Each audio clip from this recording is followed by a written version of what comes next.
प्रॉपर्टियों को उस पोर्टल पर ऑक्शन को करेगा। हम सरकार से आपके माध्यम से निवेदन करते हैं, हम सरकार से रिक्वेस्ट करते हैं कि जो पोर्टल सरकार बना रही है, जो पोर्टल हरियाणा की 5 डिस्ट्रिक्ट हरियाणा की जो 5 डिस्ट्रिक्ट हैं, रोहतक, हिसार, पंचकुला, फरीदाबाद और गुड़गांव,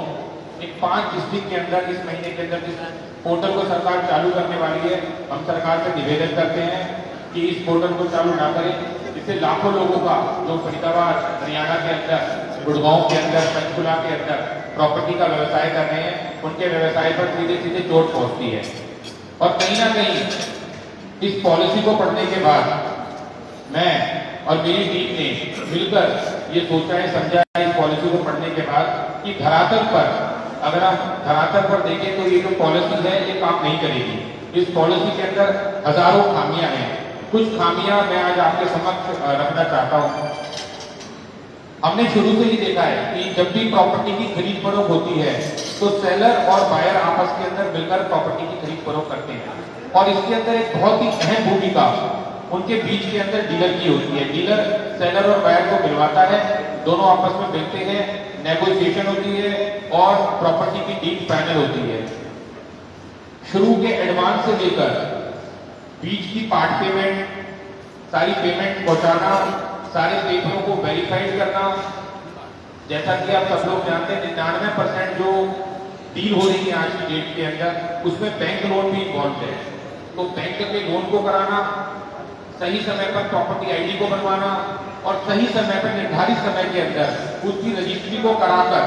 प्रॉपर्टी डीलर लास्ट के अंदर अपना जो निर्धारित कमीशन होता है वो सेलर और बायर से लेता है। इस तरीके से आज तक आप लोगों ने अपने जीवन के अंदर डील करी होगी, उसी तरीके से हम लोग भी आज तक डील कराते आ रहे हैं। परंतु हरियाणा शहरी विकास प्राधिकरण ने निजी संपत्तियों को बेचने के लिए जिस पोर्टल को बनाया है, उस पोर्टल के जरिए सरकार कुछ निर्धारित कमीशन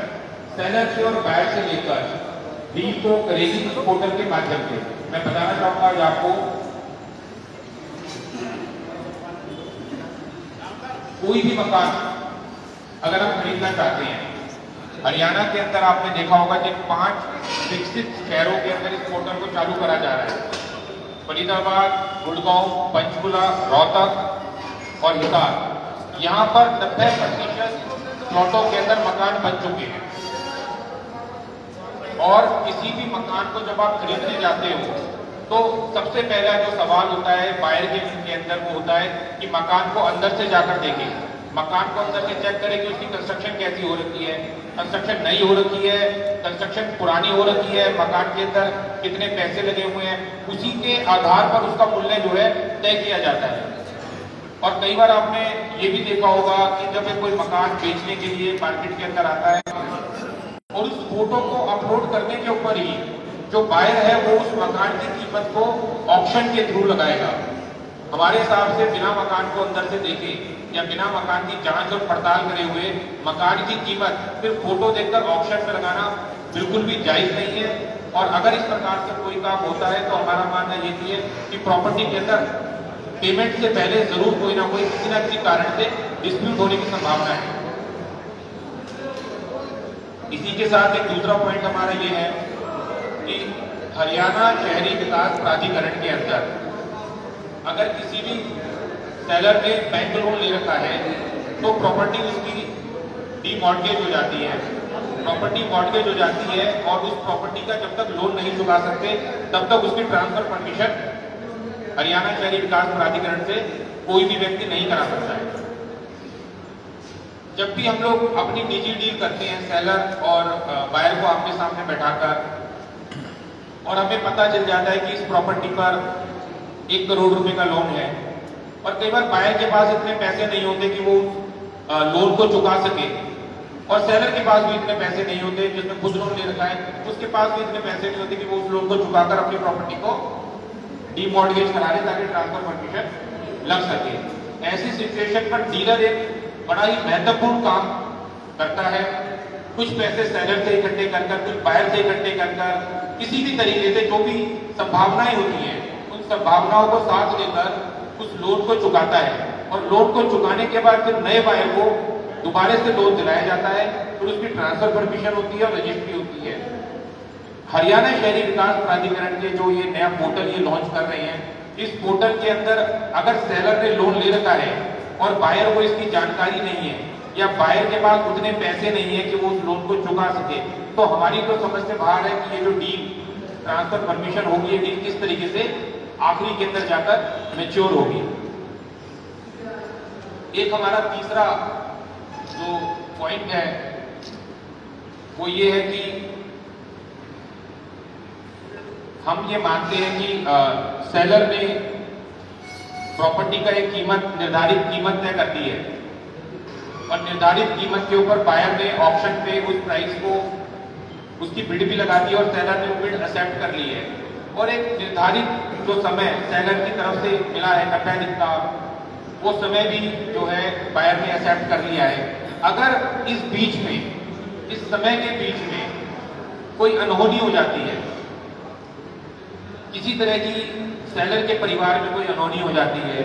बायर के साथ कोई अनहोनी हो जाती है और सेलर और बायर में किसी प्रकार की कोई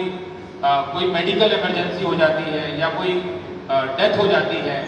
तो अनुमान हमने देखा है कि लीगल एयर सर्टिफिकेट बनने में या लीगल एयर उनके कोई अमेरिका रह रहा है, कोई लंदन रह रहा है, उनके लीगल एयर्स को कनेक्ट करके दोबारा से डेथ केस में ट्रांसफर परमिशन लगाने पर लगभग 6 महीने मिनिमम, मैं बता रहा हूँ आपको, 6 महीने 1 साल भी लग जाते हैं। ऐसे समय में इस पॉलिसी के अंदर ऐसा कोई प्रावधान नहीं है कि अगर इसमें सीधा सा लिखा हुआ है कि अगर बायर जो है पेमेंट नहीं कर पाता एक निर्धारित समय के अंदर, तो बयाना जो है वो फॉरफिट हो जाएगा। लेकिन जब हम भावनात्मक तरीके से किसी के सामने बैठते हैं, किसी के सुख दुख को समझते हैं, तो हम जो है ऐसी परेशानियों से बाहर भी निकल जाते हैं। और सबसे बड़ी बात है कि आज आप लोग भी सारे समाज के बड़े मजबूत स्तंभ हैं, आप लोग भी इस बात को जानते हो, आप भी कोई प्रॉपर्टी खरीदते हो, बेचते हो, तो आप भी प्रॉपर्टी डीलर से इस बात को कहते हो, भैया ये काम तो मैं कर रहा हूँ लेकिन जिम्मेदारी तेरी होगी, पैसे तो मैं दे रहा हूँ लेकिन जिम्मेदारी तेरी होगी, एक कागज की जिम्मेदारी तेरी होगी। HSVP के इस पोर्टल में साफ साफ बड़े शब्दों के अंदर लिखा हुआ है कि हरियाणा शहरी विकास प्राधिकरण किसी भी तरीके से किसी भी चीज के लिए जिम्मेदार नहीं। और वैसे तो मैं अगर मैं शुरू से करूं इस बात को, तो HSVP का जो गठन हुआ था हरियाणा के अंदर, जब हरियाणा शहरी विकास प्राधिकरण का गठन हुआ था, तो गठन इसका हुआ था कि जो आखिरी पंक्ति के अंदर भी जो व्यक्ति हरियाणा में रह रहा है उसको न्यूनतम दर पर हरियाणा के अंदर मकान मिले, न्यूनतम दर पर वो हरियाणा के अंदर अपना मकान खरीद सके। लेकिन हरियाणा शहरी विकास प्राधिकरण आज अपने ही मूल उद्देश्य से हटकर जो ये पोर्टल लेकर आया है, जिसके अंदर प्राइवेट प्रॉपर्टी की ऑक्शन को हरियाणा शहरी विकास प्राधिकरण करेगा और एक निर्धारित कमीशन लेगा।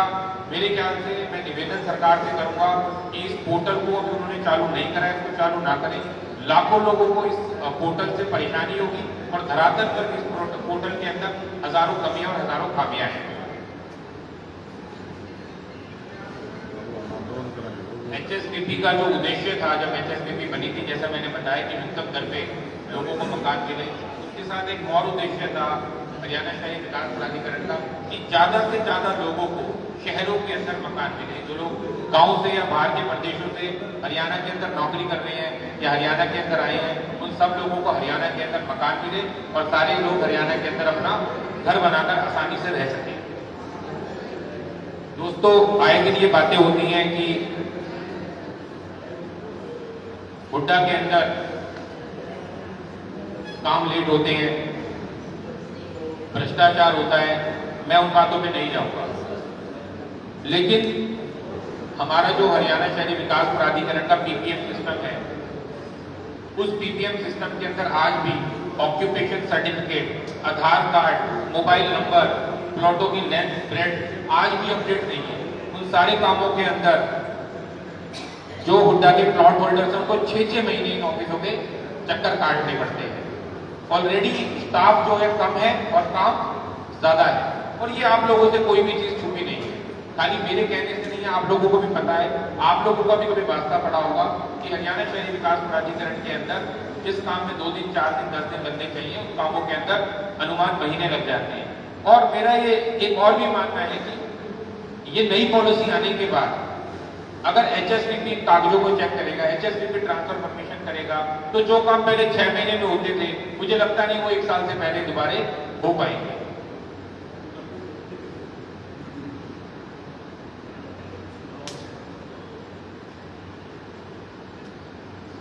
तो मैं तो आप लोगों से यही कहना चाहूंगा, आपसे निवेदन करना चाहूंगा कि हमारी आवाज को आप लोग सरकार तक जरूर पहुंचाएं और अपने सभी